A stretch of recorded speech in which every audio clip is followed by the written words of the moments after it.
Hey there, welcome to Easy Tiger ASMR. I'm making this video and this whole channel.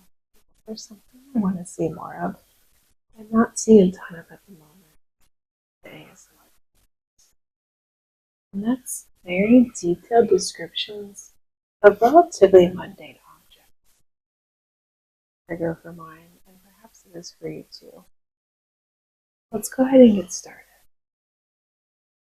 I hope this will be a peaceful, even boring experience. Nothing crazy is going to happen. Nothing fast. I won't ask anything of you. Your only requirement is to sit back, listen, and maybe, if you feel so inclined, let me know in the comments if there's something you want more of, less of, difference, open to any sort of advice you have. Just go ahead and let me know. We're going to be taking a very, very detailed look at this can of soup. We'll be taking a look at the front, the back, the top, and the bottom. Start with the front of this can. At a very high level, what do we see? We see the Amy's logo. We see that this says organic soups. The picture of the soup, some more information about the soup, and a couple little bits of additional information that we'll dive into as we get deeper into our analysis. Starting off here, we have the Amy's logo. Now, the logo seems handwritten almost. It has a fluidity that we don't quite see on the other fonts on the front of this can. The logo is in green, and this green we will see a repeating theme picked up throughout the design of this soup label. The Y drops down and curves under the S in a very fluid way. We can see throughout the logo there's essentially no straight lines. This gives a sense of personalization, of familiarity, as if Amy herself made this soup for you, labeled it, and is now ready for you to open it up and enjoy. Here, Amy's, we do see an R with a circle around it, letting us know that this logo is trademarked. Now, going further in, we see organic soups. These are both serif fonts, and they look quite similar, but I think they're a little different. When we look at the serifs in soups, each one has a little bit of a curve to it. Let's see if we can get a little closer. And we can see, such as the top of this U, each serif has a bit of a wave. We don't see the same thing in the serifs and the font spelling out organic. Organic is in this very warm orange, and soups has an outline of that orange, but the inside of each of the thicker parts of these letters is more of a yellowy orange. It's a lighter color, again distinguishing out so it stands out from what we see in organic up here. The S at the beginning of soups and the S at the end of soups are both taller than what you would expect, given that the rest of these letters are also all in caps. These two higher letters form a boundary in which the word organic is nestled in here, comfortably. Now, moving on to lower down on the label, we have a picture of the soup that we would see in the can. The soup is in a white bowl. It appears to be a white ceramic bowl in the photo. And it also looks like it's on a tablecloth with some sort of floral leaf design illustrated on the tablecloth.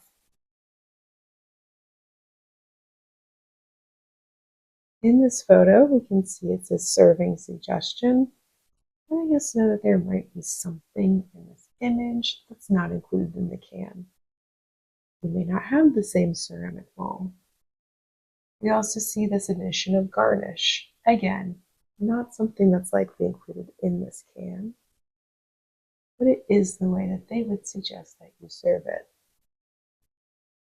Finally, inside this image, perhaps on top of it, we see it has a USDA organic label, letting us know that this is an organic product.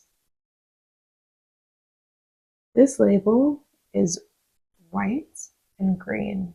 The USDA is green on a white background, and then the lower half is green with organic in white text.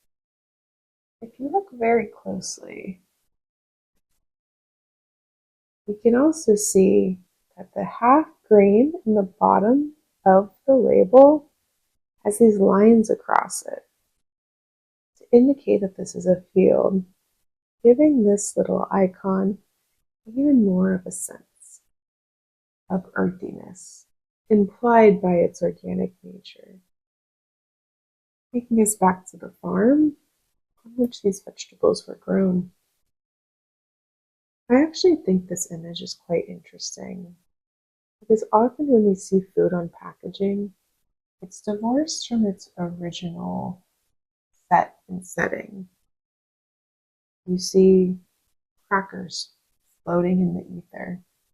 You see raisins falling from the sky.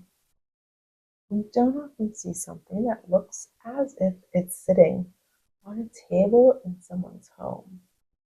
And I think this image, not being photoshopped to cut out the bowl, not being bits of vegetables standing on their own, does give this packaging a sense of hominess that I think is increasingly rare in our very, very slick, well-designed grocery store aisles of today. This whole image is bordered by a green line, and this is the same green we see in the Amy's logo, repeating down with the border, also a similar thickness to what we see in the logo, but sharper corners is not reflected in the logo, which definitely has rounder elements. Let's now take a look at some of the little bits of information on the side. This green we were just discussing, we also see it here in the non-BPA lining message. This little square is interesting to me. I'm not sure if this is something that is repeating across products or if it's specific for Amy's. However, there is a lack of internal consistency within the non-BPA lining square. It does all seem to be the same font, if you can see. However, all of these different lines are different sizes and thicknesses of fonts. Additionally, BPA should probably always be capitalized as it is an acronym. Non could go either way. However, lining is not capitalized. It's not in all caps. We're having regular sentence casing here. So non, not matching the type of capitalization we see in lining, also adds another bit of inconsistency. You can see lining is a thinner font and smaller. Well, BPA looks as if it's in bold. They're also all aligned very well on the left, but then that gives us kind of a jagged edge on the right. So I think this could use a little cleaning up visually if you wanted it to be even easier to understand at a glance. Looking below that, we see some text picking up. It's orange again from our organic soups. This text says GF, A in a shape, DE, no GMOs. Now I didn't look this up ahead of time, so we're going to decode this, let's say in the mind of a consumer. GF, I'm guessing, means gluten-free. The K in the symbol means, I'm guessing, kosher. DE, I'm not sure about. And this is also very, very, very small text on this label. And then no GMOs. This no GMOs font is very tall and stretched out. You don't see that typeface repeated anywhere else until we get over here. We see the net weight. So it's interesting that that font is used for something that I would say is more along the lines of what someone looking for the non-BPA lining would be looking for, and maybe even the organic label. Visually tying it over to the weights doesn't make quite as much sense to me, as the people that care about that are going to be two different consumers. Speaking of the weight, let's take a look at what it does say. Net weight, 14.3 ounces, 405 grams in parentheses. This is fairly utilitarian, fairly straightforward. No major issues from me here. Finally, let's look at the bottom of this label. We see it says chunky vegetable, low fat, see nutrition information for sodium contents. This chunky vegetable typeface is the same that we see here where it mentions organic.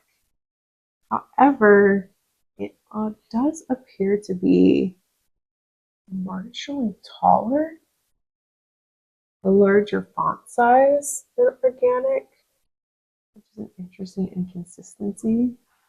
And then low fat is smaller than organic. So we have three very similar looks going on, all different sizes. Low fat has these two dots on either side. In an attempt to call attention to it visually, I believe. See nutrition information for sodium content. I'm guessing because they say it's low fat, you might also think it's low in sodium, which a lot of soups today are. But since it's not, they're letting you know to check the sodium content before making these assumptions.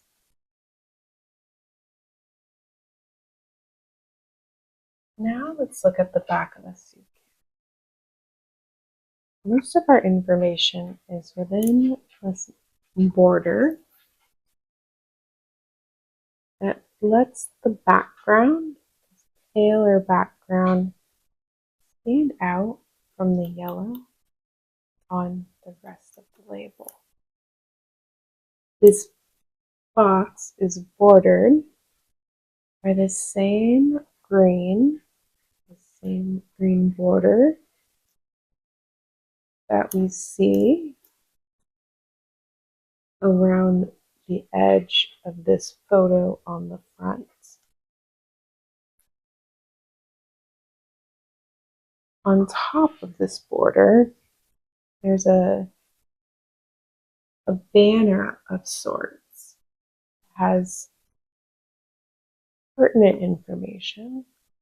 This banner is the same warm orange that we see showing up in the text here on the front of the label. Inside this box, we see nutrition facts, which we'll go through. We also see several paragraphs of information. Again, some of these call-outs that are interesting for consumers who are looking for specific products to buy. Ingredients, food allergy information, a way to contact the kitchen, and then some more symbols at the bottom, like we saw in the front, that indicate different qualities of itself and company. Let's go through these at a deeper level. Inside this banner, we see ready to serve, funky vegetable soup, and do not add water.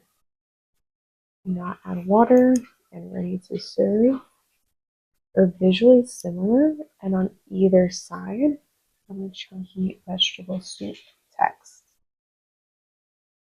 These both tell us more information about the soup that we would need to know as we're getting ready to cook and to eat the soup. Do not add water is similar to me to see nutritional information for sodium content on the front, as it's getting ahead of an assumption that might be made about this soup in relation to other soups the consumer has had previously. The same way that often soups have low sodium content, many do require you to add water or milk, any liquid that would dilute what is essentially a concentrate. Is that it's not how the soup works. They want you to know that before you get started cooking the soup. Going into these paragraphs here, this first paragraph, chunks of tender organic vegetables in a flavorful broth give the soup a satisfying homemade taste. It contains no dairy or gluten. The C in chunks is red, which I think is a new color for us. We don't have anything red on the front of this can, except for the color of the soup itself. The red rectangle, I see almost like a cutout where you can see the tan of the background behind it. This text is information about the soup to let you know what to expect before you buy it. And I think this call out of it being homemade is very interesting, as that's definitely the vibe we see trying to be put forward by this brand, visually apparent through a number of their design decisions. We have these lines breaking up text, with several different sections. This middle section, which I think is interesting as it is center aligned, the ones above and below both seem to be left aligned. Yes. Says Amy's Kitchen was started when our daughter Amy was born in 1987. We are a family business deeply committed to producing convenient organic foods made the highest quality ingredients.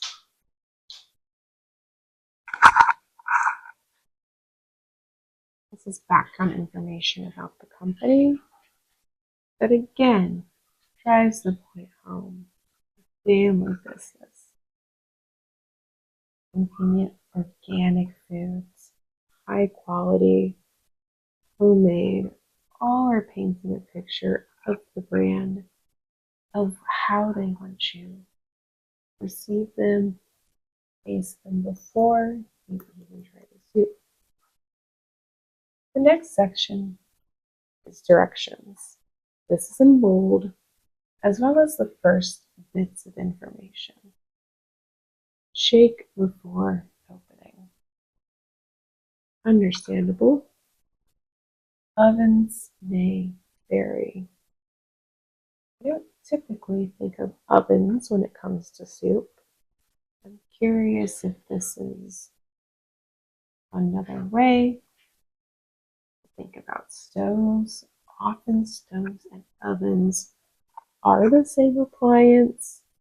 However, if we're saying stovetop down here, I would assume that this sentence would be stovetops may vary, as that would be more direct when it comes to mentioning the cooking methods they're going through. The microwave instructions: place soup in a microwave safe bowl, cover, cook for 1.5 to 2 minutes, let sit 1 minute, stir, serve. These last sentences are all very short, even one word, very to the point. Stovetop: heat soup in a saucepan, stirring occasionally. This one is funny to me because there's no end to these directions. It does not tell you to heat it to a boil, to heat it to any particular temperature, heat it for any particular length of time. The only instruction is to heat the soup to your own liking. Below these instructions, you see additional information about the soup. No GMOs, no genetically engineered ingredients. Remember, we also saw no GMOs on the front here. So this reiterates it in this red that we've introduced only on the back of the packaging. No GMOs, no genetically engineered ingredients. Technically, this is different than a GMO, which would be genetically modified organism. Genetically engineered ingredients sounds like it would be a separate category of ingredients. However, I'm not a food scientist. I'm not getting into that right now. I think that's interesting, but they do call out both here. Here they let you know the soup is gluten-free. I think we did see on the front the GF. I think that's what we were referring to. And it's also vegan. Ingredients. Yet another font. Now we are getting into sans serif fonts, a more typical ingredients font, you might say. The ingredients of this soup are filtered water, organic diced tomatoes, organic carrots, organic green beans, organic corn, organic peas, organic spinach, organic onions, organic celery, sea salt, organic black pepper. So here are all of our ingredients, our organic ingredients. Here's a note about food allergies. This one is also in the sans serif font. But while this is all caps, this one is all caps. This is regular sentence casing. Individuals with food allergies made in a facility that also processes foods containing wheat, milk, soy, seeds, including sunflower seeds and tree nuts, but no peanuts. In addition to gluten testing, strict allergen control measures are implemented at all levels of production. Very important to know if you have a food allergy. Following down this column here, we then have Amy's Kitchen Inc., P.O. Box 7129, Petaluma, California 94955. How you would reach out to them if you were so inclined. Here are again some symbols. Let's see if we can decode these. This first one is tiny. Quality Assurance International. It's a logo. The circle says Quality Assurance International.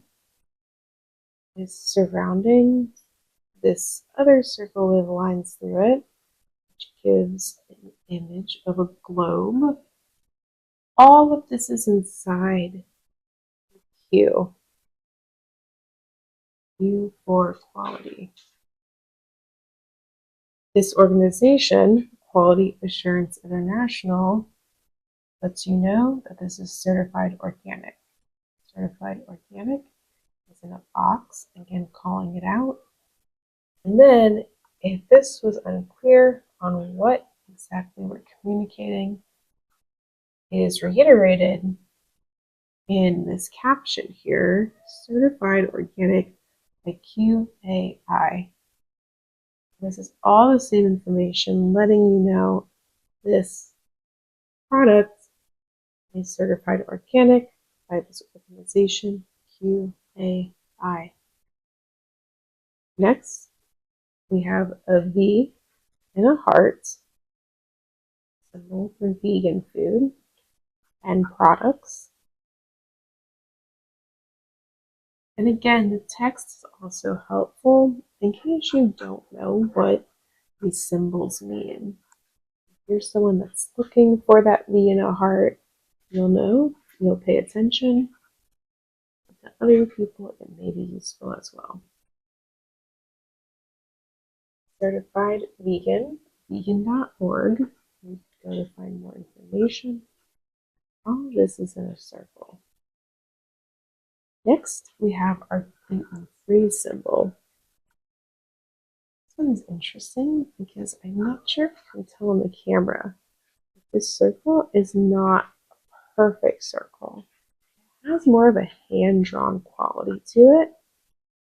And then the wheat on the inside also is looser lines than what we see in these other logos over here. This gluten-free logo is a little more fun, I think.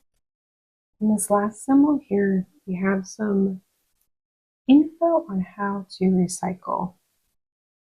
All within this rectangle outline, we have 4 different parts.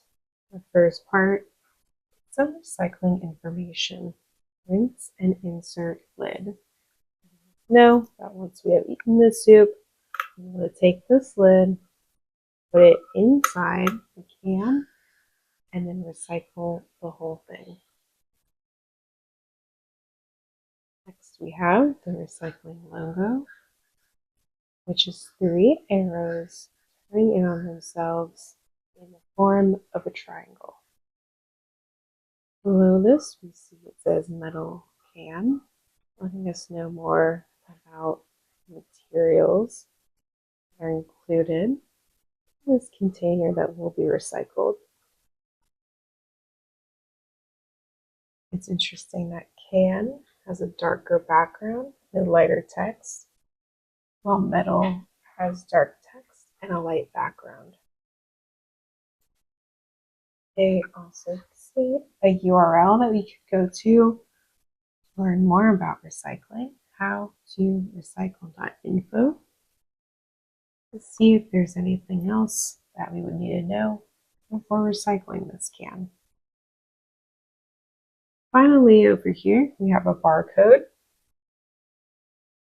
The numbers on this barcode, including this little guy over here, are 0, 4, 2, 2, 7, 2, 0, 0, 5, 4, 0, and then a little 6 out here. That's everything in this informational column on the back of this can. Now let's look over on the nutrition facts. Nutrition facts is a very consistent design on purpose so that consumers don't have to dig around and make assumptions and guess and try to figure out how many calories are in a product or how much protein is in a product. So it's all laid out in the same way per country that we see on other products in that same country.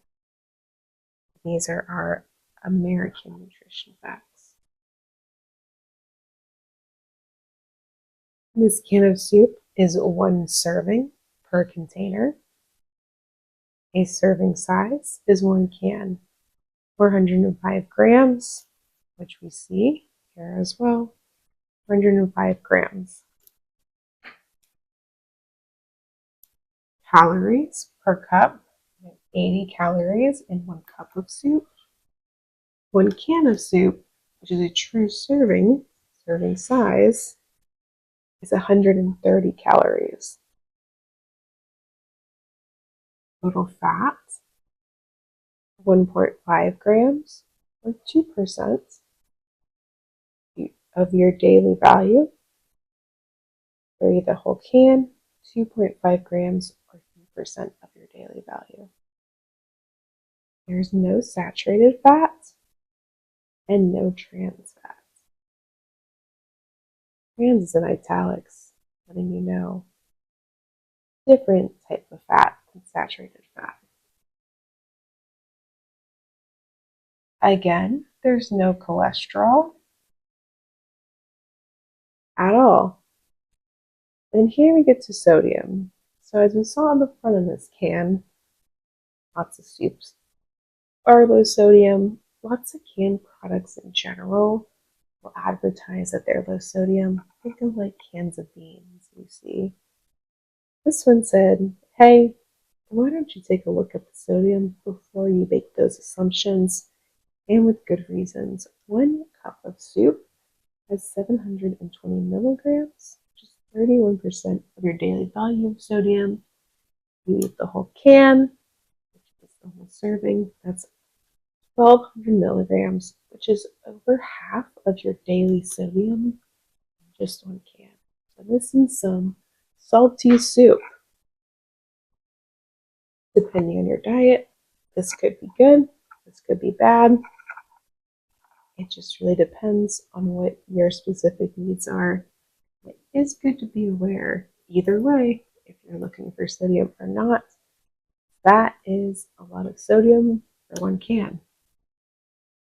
Getting into our total carbs. Per cup, we have 13 grams, which is 5%, or 22 grams, which is 8% of your daily value. Breaking that down into dietary fiber, 3 grams of dietary fiber, which is 11% of your daily value. The whole can has 5 grams of dietary fiber, 18% of your daily value. So those veggies are doing some heavy fiber lifting here. Total sugars, 4 grams per cup, 7 grams per can. Always interesting that total sugars doesn't need to show what percentage of daily value is. A little suspicious, total sugars, including added sugars. So here we do see the daily value, but each added sugar is 0. So there's nothing to show there. Protein, not a super high protein food, with 3 grams per cup and 4 grams per can. Let's see if there's any vitamins in this soup. Vitamin D, no vitamin D here. Calcium, in 1 cup of soup, there's 60 milligrams of calcium, which is 4% of your daily value, and 110 milligrams in a whole can, which is 8% of the daily value. Iron, we do have a bit. There is 1 milligram in 1 cup, which is 6% of your daily value, and a little more at 1.7 milligrams in a can, which is 10% of your daily value of iron. And finally, the last vitamin we have is potassium. We have 330 milligrams of potassium per cup, which is 8%, and 550 milligrams per can, which is 10% of your daily value. And at the very bottom here, it says the percent daily value, DV, tells you how much a nutrient in a serving of food contributes to your daily diet. 12,000 calories a day is used for general nutrition advice. All the percentages that we see here are based off of the 200 calorie a day diet they're assuming the average person eating this will need. Finally, at the very bottom, below all this nutrition information, you see we love to hear from you. Amy's.com. Now let's look at the top of the can. Top of this can is a pretty simple mechanism. We have a pull tab here. The pull tab is one main piece of metal, and then this other piece of metal is holding it into the top of the can. And these are 3 different parts here. There's a ridge here, which lets you pull this back. And the loop is large enough for you to fit your finger through. There's an indentation on the top of this can. And then we have several lines, several ridges going out from the center of the can. I wonder if these are necessary, and if so, why? We might have to do some deeper diving into can engineering next. That's what's up at the top of this can. Take a look at the bottom of the can. Again, we see similar ridges going out from the inside. And then we have some text printed here. Best before the 1/20/28. I need to use this can of soup before January 2028.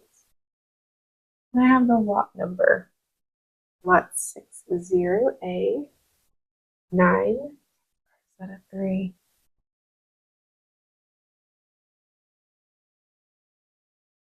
I think that's a 3. 60A, 3025, 0842. And then it says chunky vegetable. So you're again aware of a chunky vegetable soup. And I think that's it. I think we've taken a look at every piece of packaging on the soup. Looked at it in such detail that I hope by now you are relaxed, sleep, you're able to take a deep breath and move forward.